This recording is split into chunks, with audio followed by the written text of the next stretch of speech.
Hi, my name's Raven.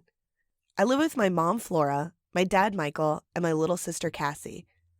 I'm a musician, and that's always made me feel like kind of a black sheep in my super athletic family. My dad, Michael, is the high school gym teacher.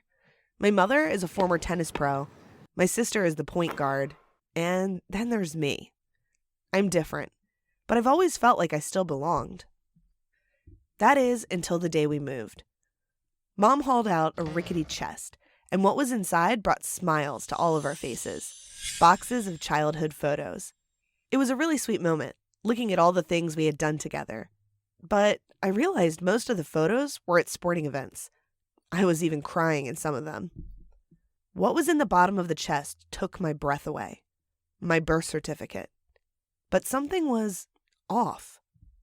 Aaron was written in one of the rows, a name I'd never heard. I reached down for it, and my mom slammed the chest shut. What was she hiding?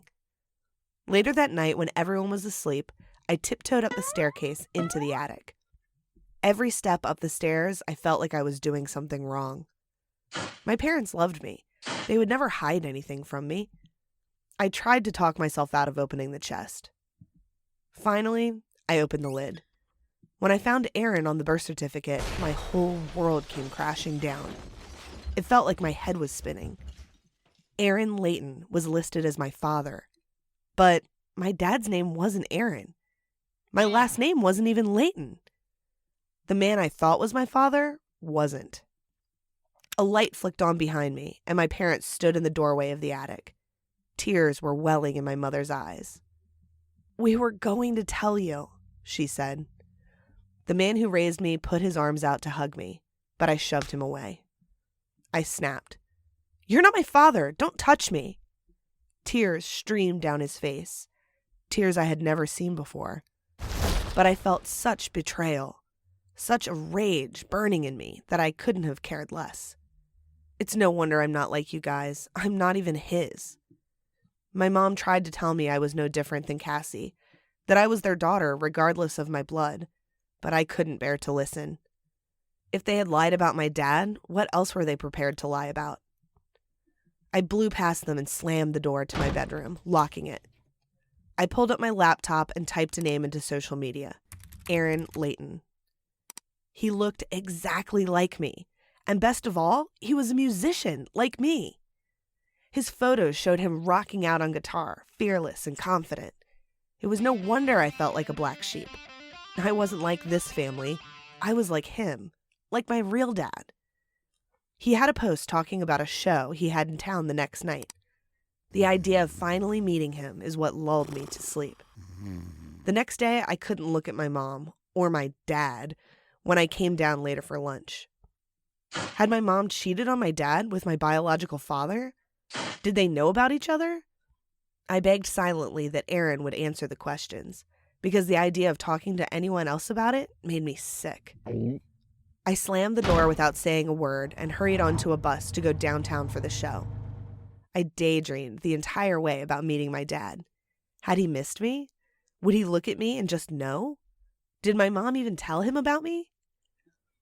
I nestled into the crowd at a grimy venue, waiting for him to take the stage. Finally, he stepped out, just like I imagined. He was a rock god on stage. He even had the same mannerisms I did. I felt myself buzzing as I watched him play the full set. We could be a father-daughter band. He could teach me all the things my parents couldn't. When the set ended, I hovered by the edge of the stage. He finally made eye contact with me, and I didn't know what to do. I fumbled for my birth certificate in my pocket and handed it to him, shaking. He gave a sad smile at the birth certificate, then at me. "I knew this day would come, Raven," he said, but his voice was disappointed. Wasn't he excited to see me? Aaron led me to sit down. He started to tell me the truth, but it felt like he was far away. "Your mother and I dated in high school. I wasn't a good match for her, but we were crazy about each other.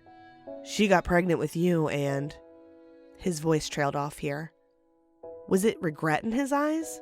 Embarrassment? "I ran off. I didn't want to be a father, Raven, and I still don't.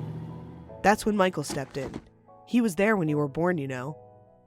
I felt my whole new reality slip away. Aaron, my real dad, he didn't want me. I tried to talk him into raising me. I tried to tell him about my music. But he just took my hand and shook his head. You're not Michael's daughter by blood, but you are his daughter where it really counts. With that, Aaron rose out of his chair, grabbed his guitar, and walked away. I didn't take the bus back home. I walked through the rain-slicked streets, tears streaming down my face.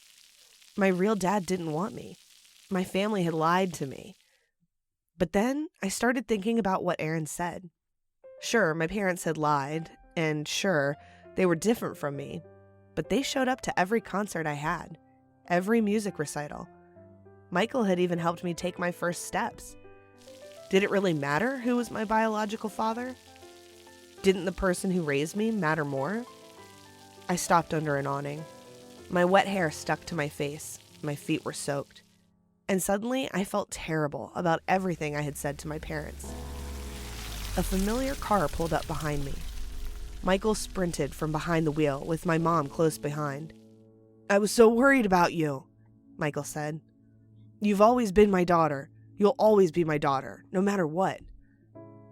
I let myself cry and let my parents embrace me. I'm sorry, Dad, I said. My parents apologized for lying, and they didn't have any excuses. They admitted it was wrong, and they should have told me, but I forgive them. And I can only hope they've forgiven me for the things I said too.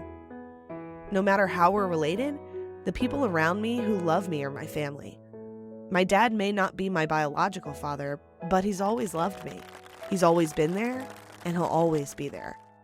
Isn't that what family is?